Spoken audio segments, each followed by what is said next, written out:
Bienvenue dans En toute franchise sur LCI, l'émission en politique dominicale de notre chaîne en partenariat avec Le Parisien. Bonjour Jérôme Guedj. Bonjour.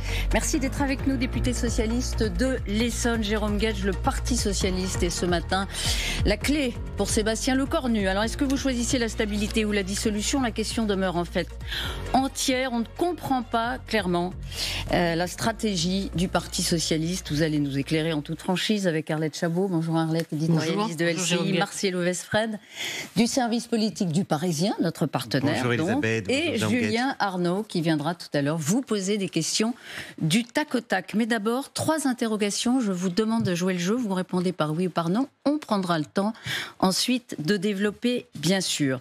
Le Parti socialiste va faire du chantage à la censure. C'est Gérard Larcher, le président du Sénat, qui s'alarme dans ces termes. Oui ou non?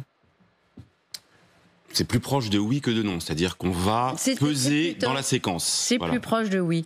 Regardez cette image, Marine Le Pen était auprès des pompiers vendredi dernier, elle était sur le terrain quand les partis étaient convoqués à l'Élysée. Emmanuel Macron aurait-il dû inviter le Rassemblement national avec les autres partis vendredi ? Oui ou non? Je pense qu'il aurait fallu inviter l'ensemble des formations politiques représentées à l'Assemblée. La libération des otages et le cessez-le-feu à Gaza, ce sont les 2 bonnes nouvelles de ces dernières heures. On espère évidemment la concrétisation demain pour les otages. Est-ce la promesse d'un accord de paix durable dans la région? J'aimerais vous dire oui, 1000 fois oui, mais en tous les cas, c'est assurément la bonne nouvelle de demain, comme celle du cessez-le-feu qui a commencé.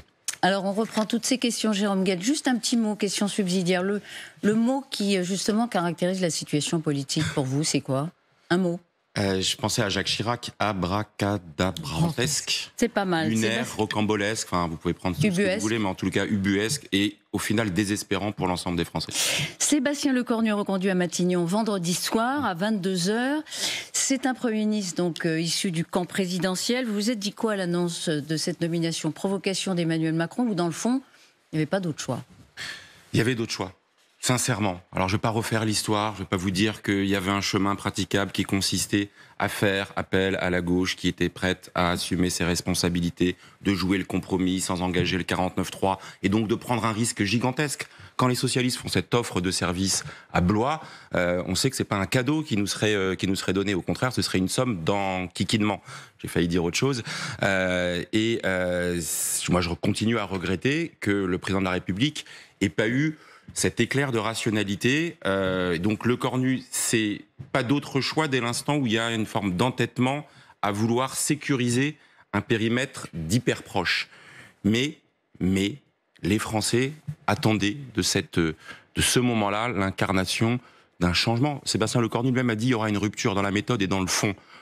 Bon, la continuité d'un Premier ministre qui dit le lundi les conditions ne sont pas remplies et qui revient le vendredi, faut comprendre que ça vole pas, comme on dit, quoi. Ça fonctionne pas. Il n'y a pas un peu de méthode couée, parce que dire non, mais on va à Matignon, on revendique Matignon.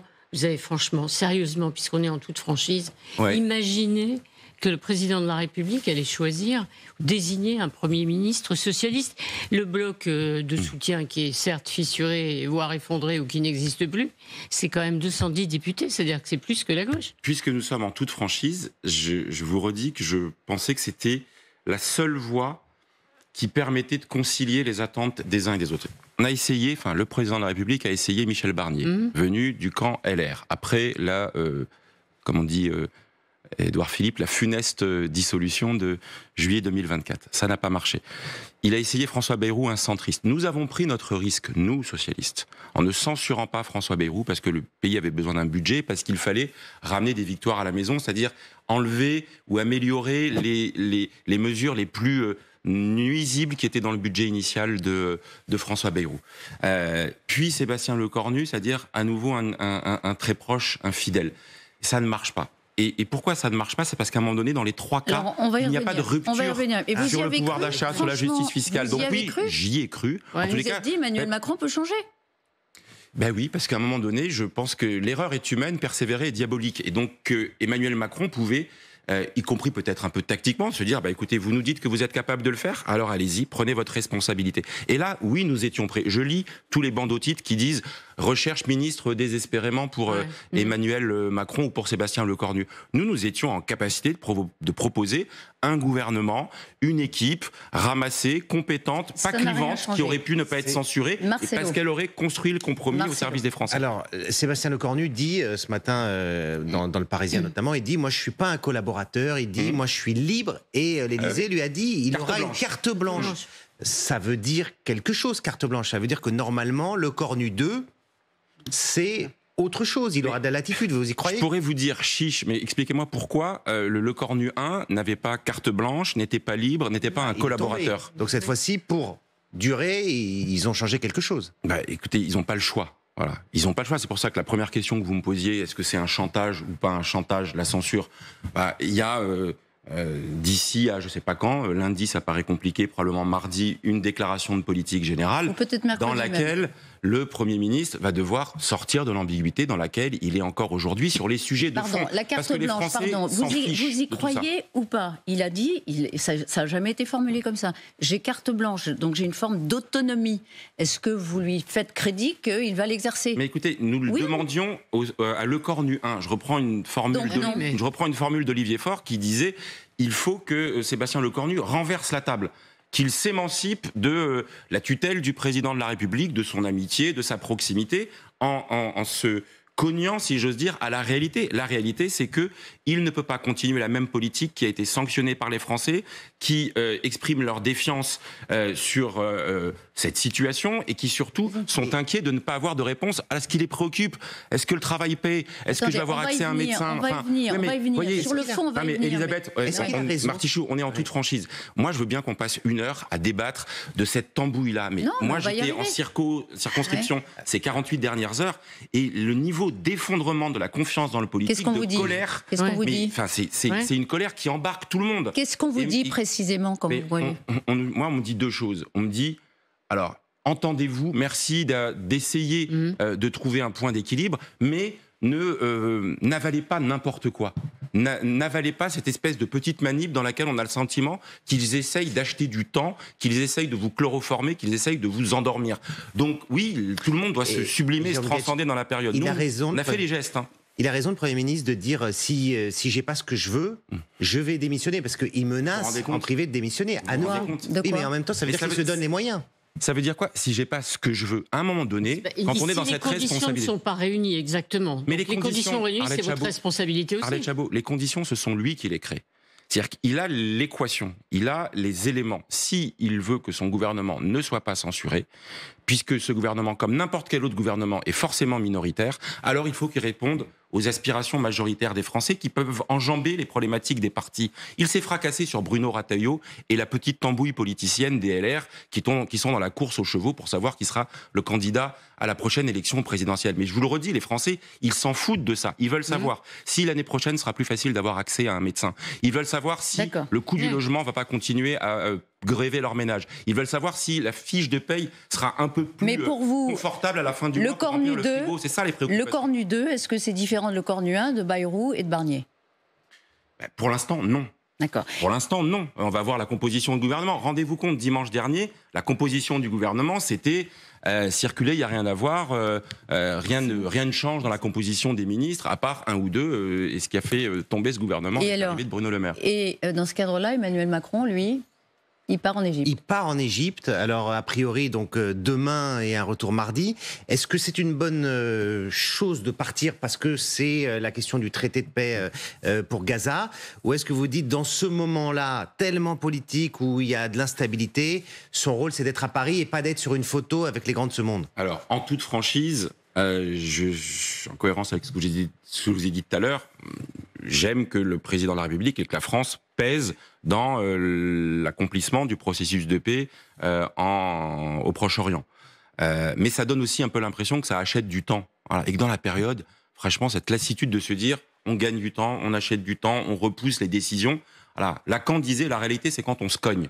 Le président de la République et le Premier ministre doivent se cogner à une réalité. Il faut préparer un budget. Il doit être transmis dans les jours qui viennent pour qu'on ait le temps d'avoir le débat parlementaire.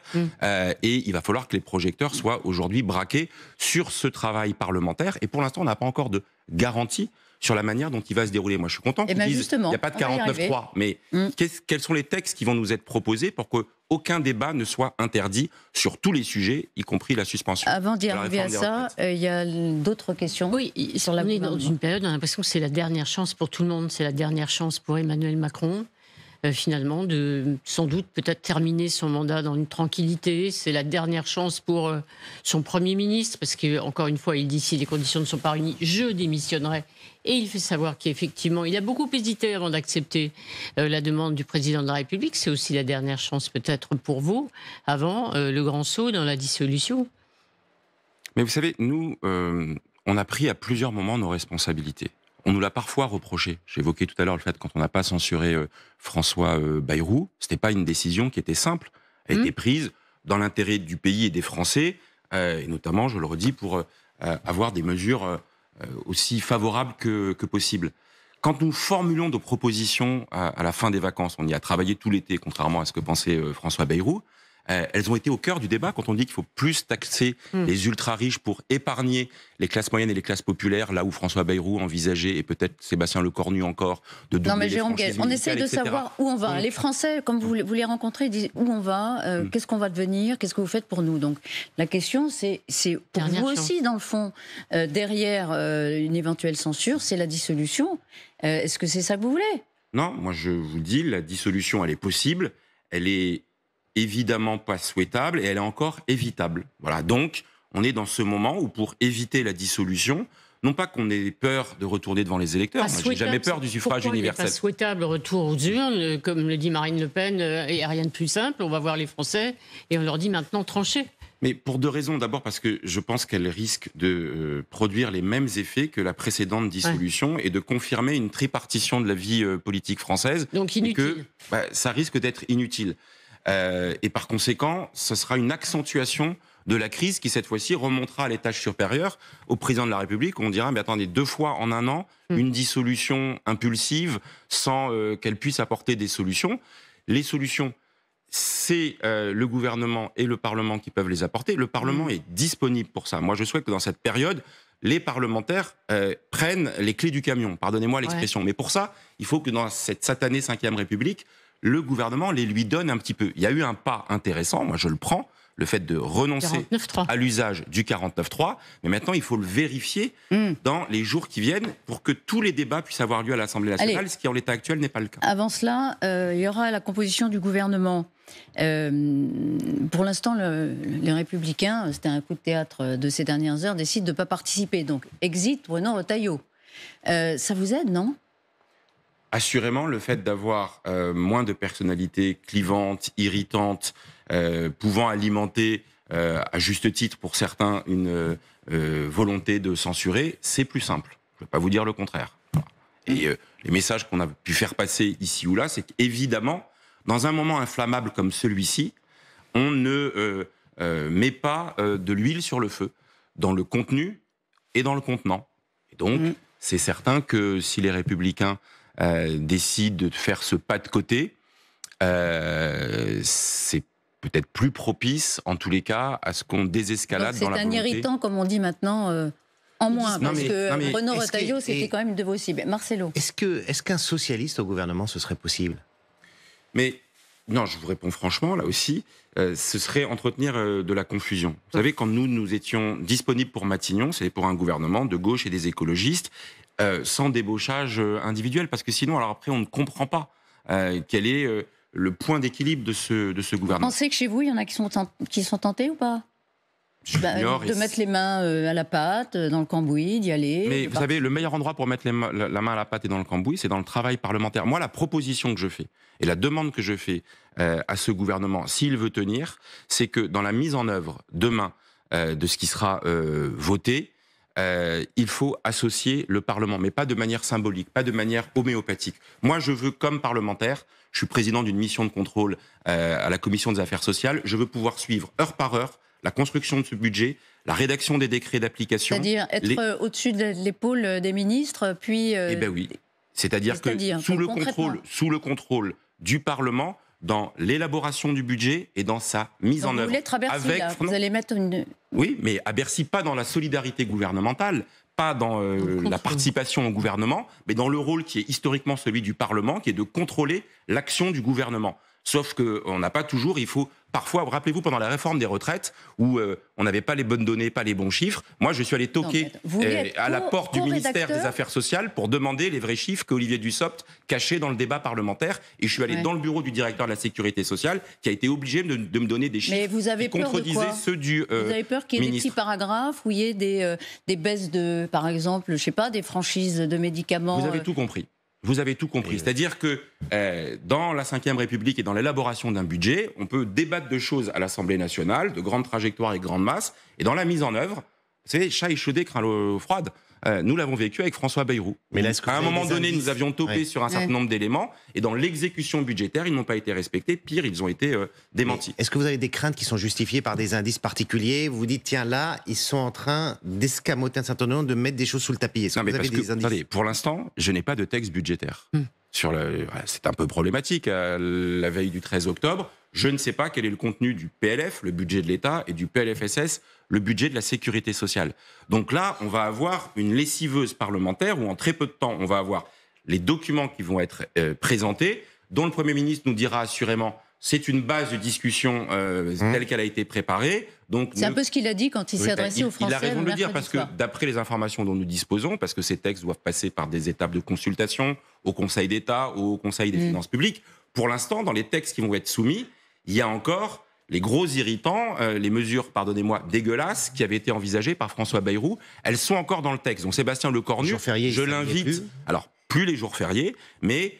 Je crois savoir que le doublement des franchises médicales, la fiscalisation des indemnités journalières pour les bénéficiaires d'affections de longue durée, bref, pour les Français qui sont malades avec des maladies chroniques. Enfin voilà, l'année blanche sur un certain nombre de dispositions. Il faut juste expliquer aux Français, mais ça, vous ne pourrez pas le modifier pendant le débat parlementaire. Alors voilà, c'est pour ça. Ça, on pourra le modifier. Et donc, il faut qu'immédiatement, moi, je conseille, je ne sais pas si je dois le faire, à Sébastien Lecornu, de dire, non seulement j'ai carte blanche, mais la copie qui vous est transmise, en réalité, c'est une copie blanche et ce sont les parlementaires qui vont la réécrire de A à Z. C'est ce qu'il dit dans la mesure où il utilise pas le 49.3. Très bien. Par exemple. Alors, sauf qu'il y a un sujet pour lequel, on va rentrer dans la technique parlementaire, c'est un petit peu compliqué. Soyez clair. Je vais essayer d'être pédagogique, parce que tous les Français vont en entendre parler, mais ils se passionnent pour la politique. Ils sont devenus des spécialistes de droit constitutionnel à coup de 49.3, de 47.1. Enfin, n'exagérons rien, soyons clairs. Dans un débat parlementaire et dans un débat budgétaire, un parlementaire, à tout moment, peut déposer un amendement pour créer une nouvelle recette. Ça, il n'y a pas de problème. Pour proposer un nouvel impôt, une nouvelle taxe, le débat peut avoir lieu. Donc, nous aurons le débat sur la taxe Zuckman, par exemple. Et on verra si le Rassemblement national est pour plus taxer les ultra-riches, pour dégager des ressources et épargner les classes moyennes et populaires. Ça, ce débat, il pourra avoir lieu. Par contre, un parlementaire n'a pas le droit, c'est l'article 40 de la Constitution, de déposer un amendement qui se traduit par une augmentation d'une dépense, même s'il met en face une recette. Et donc, typiquement, par exemple, sur la question de la suspension de la réforme des retraites, si ce n'est pas dans le texte initial, alors le débat ne pourra pas avoir lieu, parce que si moi, Jérôme Guedj, avec mes collègues députés socialistes, je dépose un amendement qui dit la réforme est repoussée, suspendue, gelée, appelez ça comme vous voulez, alors le bureau de l'Assemblée nationale dira on ne peut pas l'examiner, sauf si c'est le gouvernement. Alors voilà, donc vous demandez concrètement que le gouvernement dépose un amendement, donc gouvernemental, dans le projet de loi de finances de la sécurité sociale, pour pouvoir suspendre la réforme des retraites jusqu'en 2028, jusqu'à la présidentielle. Exactement. C'est-à-dire qu'il faut que le Premier ministre, dans son discours de politique générale, puisque manifestement il n'aura pas eu le temps de mettre cette disposition dans le projet de loi de budget qui va être examiné dans les jours qui viennent en Conseil des ministres, il faut qu'il dise très clairement et que la formulation ne soit pas alambiquée, qu'elle ne soit pas ambiguë, qu'elle ne soit pas comme vous voudriez qu'il le fasse. Endormante. Formulez-le comme vous voudriez qu'il le fasse à la tribune. La suspension de la réforme des retraites votée en 2023 sera votée dans le projet de loi de financement de la sécurité sociale. Elle permettra à ceux des Français qui auraient dû être concernés en 2026 et en 2027 par cette réforme des retraites, c'est-à-dire par un report de l'âge légal et du nombre de trimestres cotisés, de ne pas le faire dans cette période-là, pour permettre que le grand débat sur les retraites ait lieu à l'occasion de l'élection présidentielle, et c'est elle qui tranchera le débat démocratique qui n'a pas eu lieu au moment de l'adoption par 49.3 de cette mesure. Donc, après, on peut jouer sur les mots.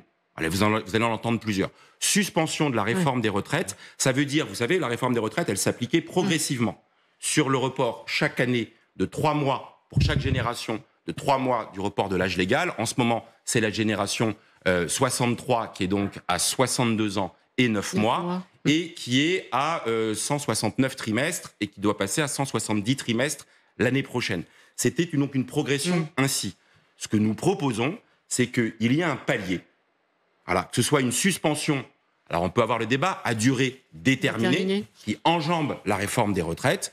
Et moi, je suis convaincu que qui enjambe l'élection présidentielle, et je suis convaincu que cette élection présidentielle, elle devra aborder un sujet qui de toute façon est nécessaire, puisque la réforme de 2023, elle n'était ni juste, ni démocratique, ni suffisante pour traiter le déficit du régime des retraites. Donc suspendu avec...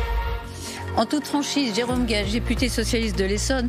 Dans quelques minutes, Julien Arnaud nous rejoindra pour poser ces questions du tac au tac. On essaye avec vous, Jérôme, de comprendre la stratégie du Parti socialiste. Franchement, ça n'est pas si clair que ça. Et la question des retraites reste centrale. Arlette, vous l'avez posée, on n'a pas eu la réponse. On la repose quand même. Vous avez formulé l'engagement que devrait prononcer le Premier ministre dans sa déclaration de politique générale concernant les retraites, c'est-à-dire suspension de la réforme, on enjambe l'élection présidentielle de 2027, suspendue donc disons jusqu'en 2028, avec les deux éléments qui sont à la fois la borne d'âge, les 64 ans, on gèle, et aussi le nombre de trimestres qui doivent être cotisés pour obtenir la retraite à tout plein. S'il y a ces deux éléments qui sont repris par le Premier ministre dans sa déclaration de politique générale, vous nous dites aujourd'hui le Parti socialiste ne censurera pas ce gouvernement. Alors, moi, je vous dis rien au nom du Parti socialiste parce qu'on est une belle formation démocratique qui prendra sa décision dans le groupe socialiste et dans les instances du parti. Alors mais ça correspond à la demande que nous avons mise sur la table, qui débloie nos universités d'été une suspension de la réforme des retraites. Donc le simple fait de dire je souscris à cette proposition, je suspends la réforme des retraites. Il y a la discussion sur les modalités de suspension de cette réforme des retraites. Cette simple proposition, mais rappelez-vous, lundi dernier, avant la démission de Sébastien Lecornu, Olivier Faure, sur France Inter, je crois, n'avait dit rien d'autre. Dans cette discussion de politique générale, il y a suspension de la réforme des retraites. Si aucun débat n'est interdit, alors au moins on va au débat budgétaire. Et après, on voit ce qui se passe dans le débat budgétaire. Est-ce que vous pouvez répondre à la question ? Vous, qu'est-ce que vous souhaitez que soit la position du Parti socialiste? Moi, je souhaite que si la suspension de la réforme des retraites est rendue possible, alors qu'on puisse avoir ce débat à l'Assemblée nationale et qu'il n'y ait pas de censure au moment de la discussion de politique générale, parce que la question, elle est là. C'est difficile. Pas de censure au moment de la discussion. C'est difficile pour vous de le dire clairement. Donc, si les deux conditions sont réunies, vous ne souhaitez pas que votre parti censure après la déclaration de politique générale. Et que le débat budgétaire puisse avoir lieu et qu'on puisse construire les compromis qui seront à ce moment-là indispensables sur les différents points qui composent la suspension. Le gouvernement n'avance que sur la question de la borne d'âge et pas sur la question de la durée de cotisation. Est-ce que pour vous, vous dites, c'est quand même bon à prendre ? C'est le débat parlementaire, puisqu'il n'y a pas de 49.3. Qui permettra de voir s'il y a une... On parle toujours de la censure. Je suis convaincu qu'il y a une majorité à l'Assemblée nationale pour suspendre la totalité de la réforme des retraites. Donc il faut que le Premier ministre rende possible ce débat à l'Assemblée nationale. Lui-même a dit... Aucun débat interdit. Il faut donc que le débat sur la globalité de la suspension de la réforme des retraites puisse avoir lieu. Et après, les parlementaires prendront leur responsabilité. Et on verra ceux qui construisent ce compromis. Pardon, on avance heure par heure. Donc là, on s'interroge sur la censure après le discours de politique générale. Donc vous répondez quoi à la question ?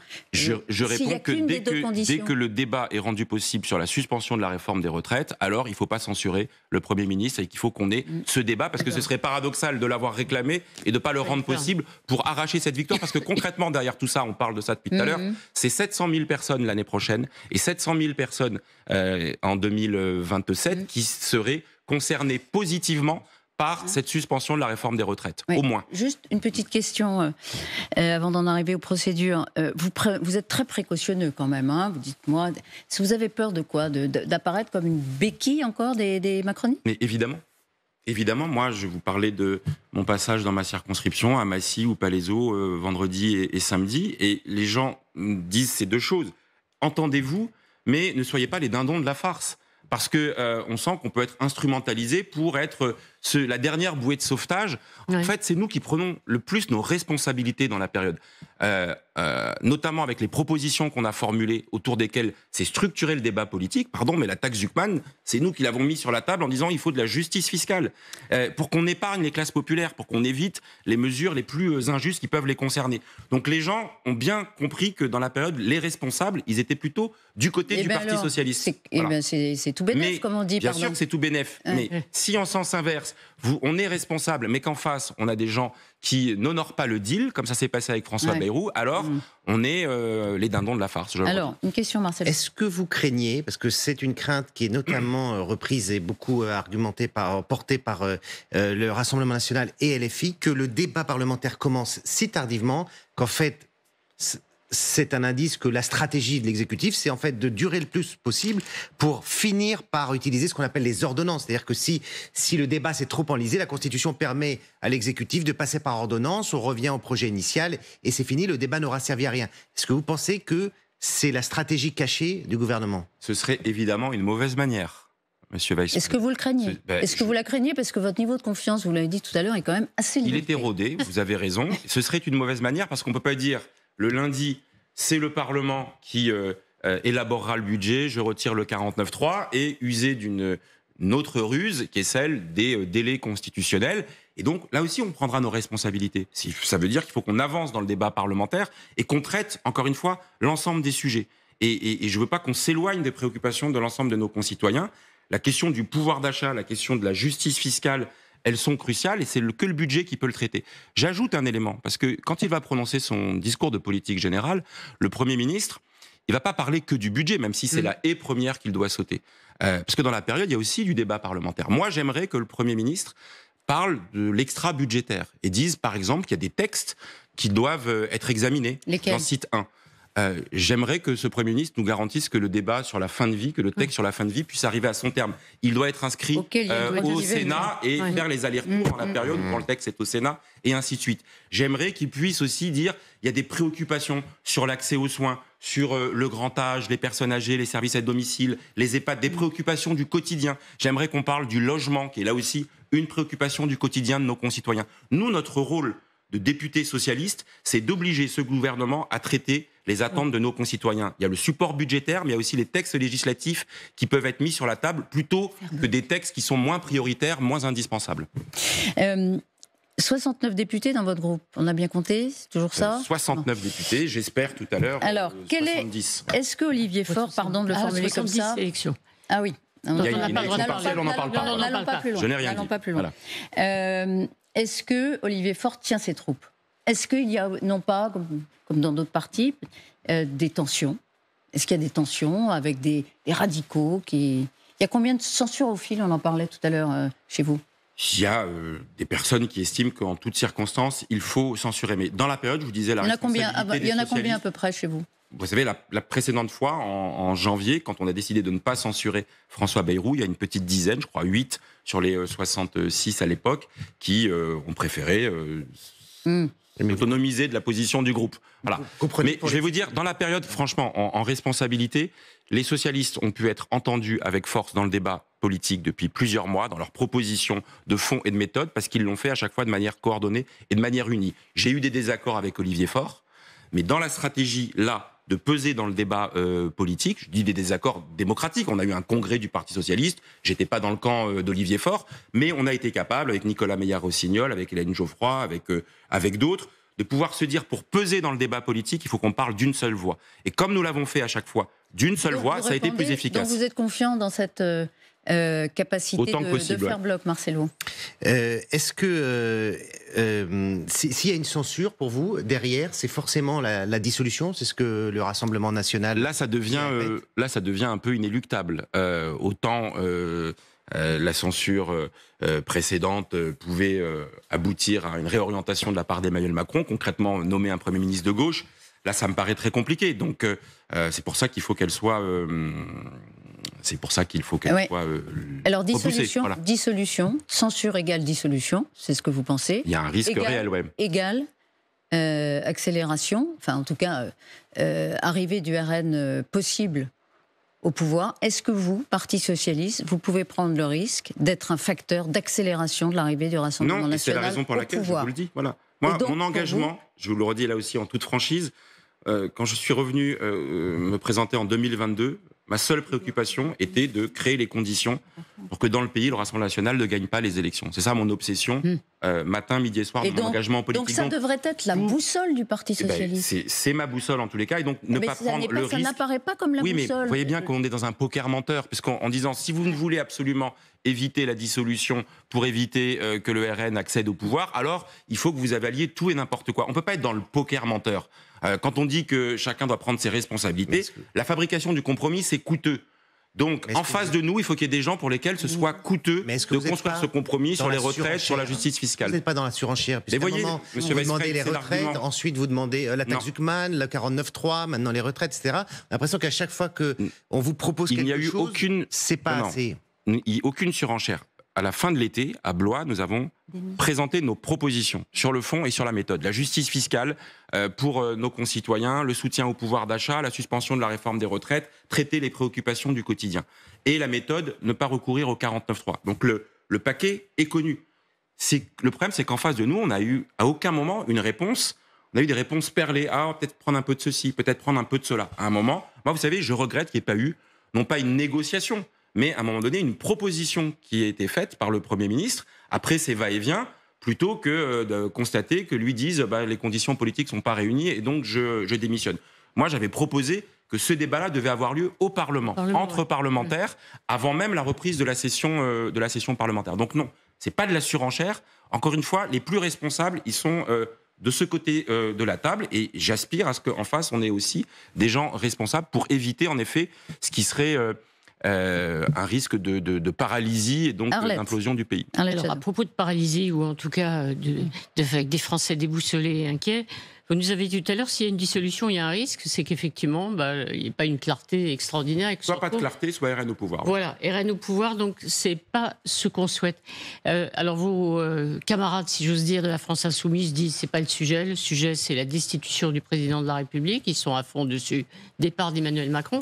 Et quand vous avez entendu dans sa Premier ministre Édouard Philippe dire au fond, ce serait pas mal que on prépare la prochaine élection présidentielle, c'est-à-dire Emmanuel Macron s'en va et il prépare effectivement, parce qu'on aura le temps du débat, l'élection présidentielle. Vous êtes tombé de votre chaise ou vous vous êtes dit c'est un règlement de compte, ça n'a aucun impact, ou il affaiblit la fonction présidentielle, ce qui n'est pas raisonnable quand on veut être candidat à cette fonction? Moi, je pense que des débats essentiels doivent être traités dans l'élection présidentielle de 2027. Et donc, moi, je ne veux pas d'une élection escamotée en 30 jours, en 60 jours, même si le président annonce à l'avance sa démission. Je pense qu'on a besoin de ce temps de stabilité politique, précisément pour que les uns et les autres puissent mettre sur la table l'ensemble de leurs propositions. Elle va être cruciale, cette présidentielle, encore plus que les précédentes. Et donc, moi, je veux que ce débat démocratique, il ait lieu dans des bonnes conditions. Et notre rôle, c'est d'offrir ce cadre-là un peu stabilisé pour qu'on puisse éclairer les débats. Donc, vous n'êtes pas pour une présidentielle anticipée? Je ne suis pas. C'est un des désaccords majeurs que j'ai avec la France Insoumise. Il y en a d'autres. Et pour répondre à votre question, c'est un élément de position d'Édouard Philippe que je n'ai pas compris, hormis une gestion de son propre calendrier. Voilà. Il affaiblit les institutions? Moi, je suis pour la stabilité institutionnelle. Le président est élu pour une durée. Et donc, c'est mieux de ne pas jouer au ball-trap avec le président de la République. Pas intuitu personnel avec la fonction du président de la République. Vous avez vu que Gabriel Attal aussi, ancien Premier ministre, dit, alors lui aussi, la semaine dernière, cette semaine, il a dit qu'il fallait que le président partage, qu'il ne pouvait pas rester comme ça accroché. Partager, il a raison. Partager le pouvoir. Partager, il a raison. Juste sur l'ambiance générale, on a Éric Dupond-Moretti, l'ancien ministre de la Justice, qui a dit les rats quittent le navire. Vous avez l'impression qu'on est dans cette ambiance-là en ce moment? C'est la raison pour laquelle, quand j'entends Sébastien Lecornu dire qu'il s'appuie sur un socle commun qui a éclaté sous nos yeux, volé en éclats, implosé la semaine dernière, je trouve que là, c'est un peu de la méthode Coué, qu'on va devoir le vérifier, là aussi, dans le débat parlementaire. Mais vous savez, si le Premier ministre est libre, je serais très heureux que l'ensemble des parlementaires à l'Assemblée nationale le soient tout autant, et qu'on ait des votes qui soient des votes libres et qui sont plus liés, je parle des parlementaires du socle commun, qui soient plus liés à une fidélité, une loyauté qui n'a plus de raison d'être, parce qu'à un certain moment, ils ont été la troupe qui a été sacrifiée au champ d'honneur au moment de la dissolution de 2024. Alors, la suspension de la réforme des retraites, c'est repoussé par LR, donc c'est un des arguments pour ne pas participer au gouvernement. Oui, mais pas pour censurer, Madame Marty. Et donc, pas pour censurer. Et donc, vous dites ça, puisqu'il n'y a pas la censure LR, c'est nous qui décidons, on a bien compris. Et je vous ai dit, un compromis, ça doit être coûteux. Et donc, pour eux, ça doit être coûteux. Ils ont participé à ces gouvernements, ils les ont soutenus, ils ont accompagné le macronisme. À un moment donné, il faut que...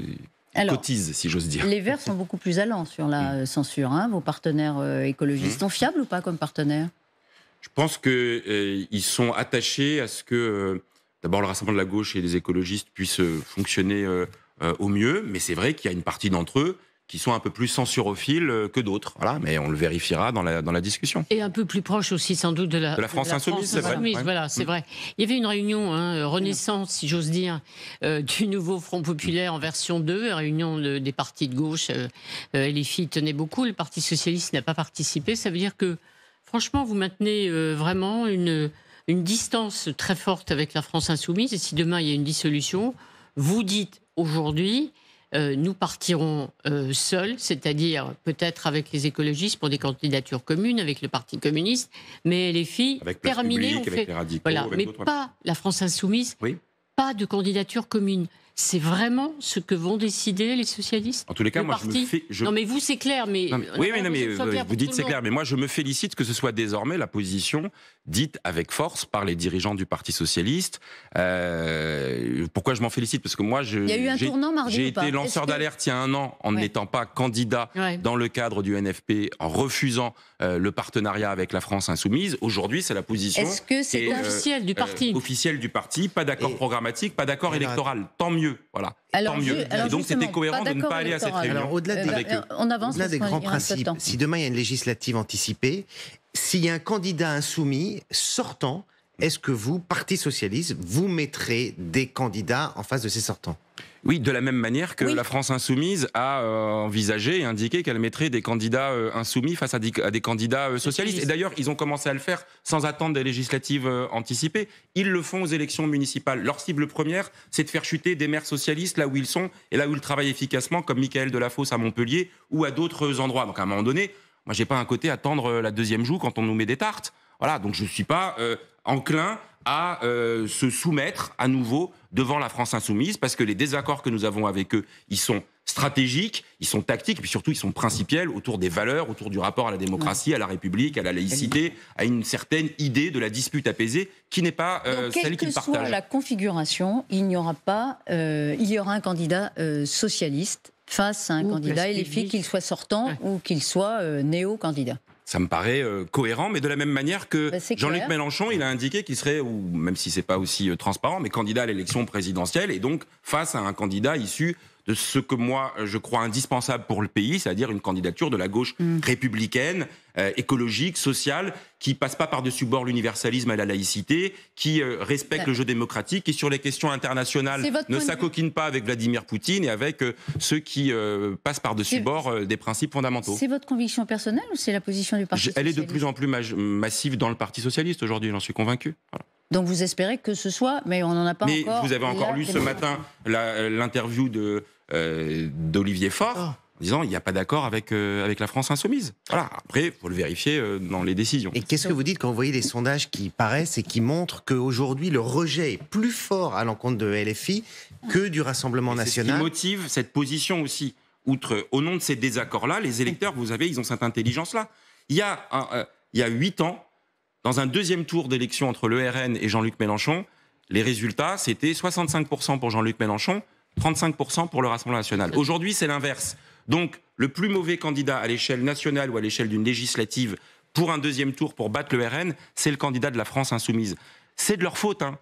Moi, j'y suis pour rien. C'est eux qui ont décidé de s'enfermer, de se rabougrir, de durcir, de brutaliser, de faire parfois, de mettre dans l'invective leurs soi-disant partenaires de gauche. Et je l'ai subi personnellement. Donc ça, c'est plus possible. Il y a un moment, on dit stop. Voilà. on n'est pas capable de se replonger avec des gens qui ont fait autant de mal à la gauche aujourd'hui. Mais Julien Arnaud, bonjour à vous. Bonjour, Julien, bonjour, vos questions du tac au tac. Le président du MEDEF, Jérôme Guedj, qui est Patrick Martin, veut faire de l'entreprise une grande cause nationale. Bonne idée, vous dites vive l'entreprise. Mais moi, j'ai pas de problème avec l'entreprise. Je suis pour l'alliance des productifs. Dans ce pays, ce sont les salariés qui y travaillent, les entrepreneurs qui investissent, qui prennent le risque, qui dirigent, les créateurs, les chercheurs. C'est ça l'alliance des productifs. Le problème qu'on a, c'est l'économie de la rente, c'est l'économie de la cupidité, de la spéculation, de l'accumulation.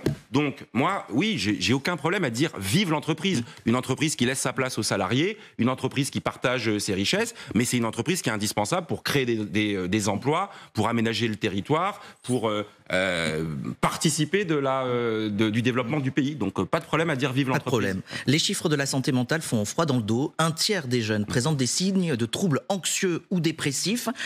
Il y a réelle urgence, ça vous inquiète? Vous vous rappelez, c'était la grande cause annoncée par Michel Barnier.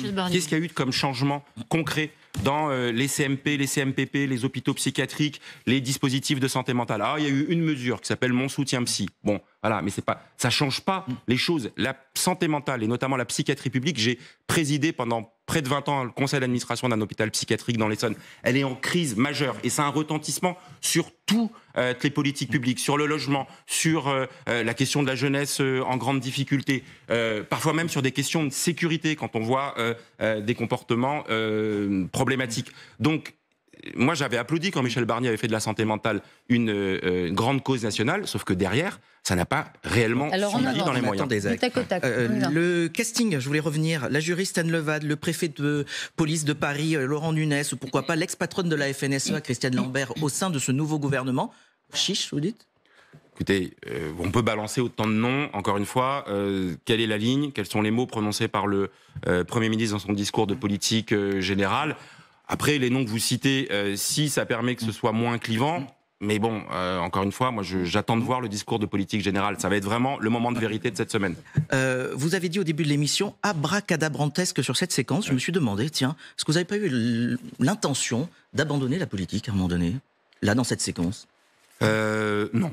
Non, parce que c'est dans l'adversité et au nom des objectifs que j'évoquais tout à l'heure, à savoir permettre à cette gauche républicaine de peser dans le débat public, empêcher le Rassemblement national de fracturer et diviser le pays, au contraire, il faut mouiller la chemise. Et moi, j'envisage plutôt de le faire encore plus dans les semaines et dans les mois qui viennent. Dernière question, l'animateur Arthur, l'animateur de TF1, vient de publier « J'ai perdu un bédouin dans Paris », son premier livre où il explique, il parle du sentiment d'abandon, de la peur des Français juifs face à la montée de l'antisémitisme. Vous avez grandi à Massy, dans la même cage d'escalier que l'animateur. C'était mon voisin du 4e quand j'étais au premier. Voilà, que l'animateur Arthur.